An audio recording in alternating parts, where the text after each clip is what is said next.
নমস্কার বন্ধুরা, আজকে হচ্ছে রবিবার। এখন বাজে 4:20।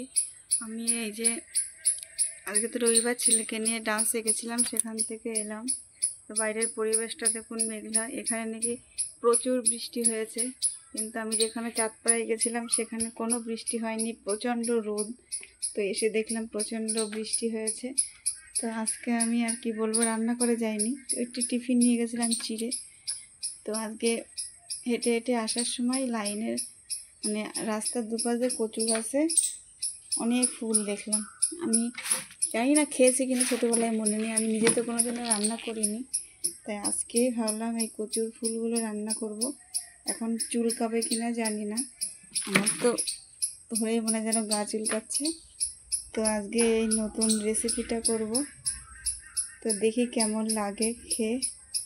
তো বিকেলবেলায় আজকে এখনই রান্নাটা করব, খেতে খেতে সন্ধ্যার পরপরই খেয়ে নেব। দুপুরবেলা আমরা টুকটাক কিছু খেয়েছি। তো এই রান্নাবান্না সেরে তারপরে আপনাদের সাথে দেখা হবে। তো বন্ধুরা, এখন তো এই যে রান্নাবান্না হয়ে গেল, সন্ধ্যা হয়ে গেছে। দেখুন, সন্ধ্যা হব ভাব। ছেলে আমার এসে কিছু খায়নি, ডান্সের থেকে এসে ও তো খেলা করতে গেল। একটু পরেই সন্ধ্যা হতে হতে চলে আসবে। তো আমার রান্নাটা হয়ে গেছে। দেখুন, এই যে এটা ভাত, এর ভিতরে একটা কচুর মুখে আর একটা উচ্ছে সেদ্ধ আছে, আর একটা আলু সেদ্ধ আর ডিম। আলু সেদ্ধ আর ডিম সেদ্ধটা ছেলে খাবে, আমার কচুর মুখে খাওয়া যায় না। উচ্ছে আর বন্ধুরা আসলে আমার কিছুই খাওয়া যায় না, তাই খাবোটা কি আমি। আর এই যে সেই কচুর ফুল বাটাটা এই যে তো বেটেছি, জানি না চুলকাবে নাকি, আমি বুঝতে পারছি না। আর একটু শাপলা ভাজা। ছেলে আমার একটু আগে চলে এসেছিল, ও ভেবেছে আমি ওকে ডাকছি।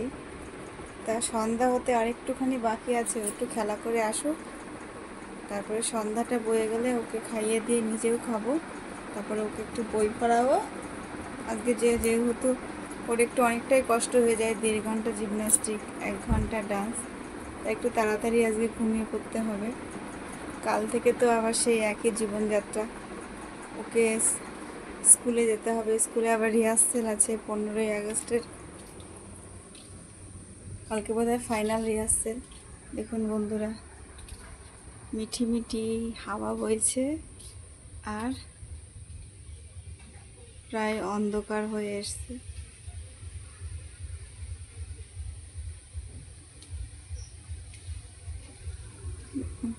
আর এখন আমার এই কচুর ফুলটা বাটা খেয়ে যে গলা চুলকাবে নাকি, আমি তো সেটাই বুঝতে পারছি না। জানি না, অনেকেই তো খায়, সেদ্ধ করে যদিও বা ফেলে দিয়েছি, তাও গলাটা চুলকাবে কিনা আমি বুঝতে পারছি না। তো আজকে তো একটু ট্রাই করব। আমার তো খাওয়া উচিত নয়, এই কটা ফল এনে রেখেছি, খাওয়াই হচ্ছে না। আমি তো একটু আপেল খাওয়া যায়, তাও ছোট সাইজের একটা, বড় হলে হাফ খেতে হবে। তাই এই আজকে ডান্সে যাওয়ার সময় নিয়ে গেছিলাম, ছেলে একটা খেয়েছে, আমার আর খাওয়া হয়নি। তাই এটা আবার পলিথিন থেকে বার করে রাখি, নইলে নষ্ট হয়ে যাবে। তো এই যে রান্না বান্না করলাম, আমরা একটু পরেই খাবো দাবো। আজকে আমাদের রাত্রের খাবার খুবই তাড়াতাড়ি হয়ে যাবে। তো ভিডিওটা আর বেশি বড় করলাম না, এখানেই শেষ করলাম। যদি ভালো লাগে প্লিজ লাইক করবেন, কমেন্ট করবেন, শেয়ার করে দেবেন, আর আমাদের পাশে থাকবেন।